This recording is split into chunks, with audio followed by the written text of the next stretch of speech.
अस्सलाम वालेकुम, आप देख रहे हैं पीए न्यूज एचडी और मैं हूं आपके होस्ट सादिया बतूल।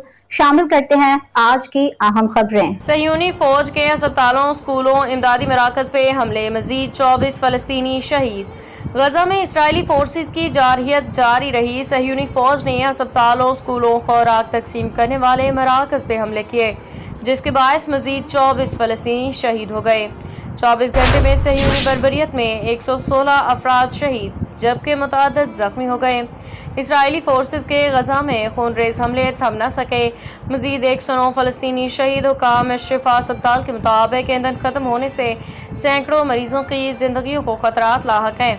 इसराइली फोर्सेस ने 5 हफ्तों में 600 से ज्यादा इमदाद के मुंतज़िर अफराद शहीद कर दिए हैं। गजा में शहदा की मजमूई तादाद 57,012 हो गई। 1,34,592 फलस्तीनी जख्मी हो चुके हैं। न्यूज स्टूडियो से अब तक के लिए इतना ही। मजीद खबरों और अपडेट्स के लिए देखते रहिए पीए न्यूज एचडी।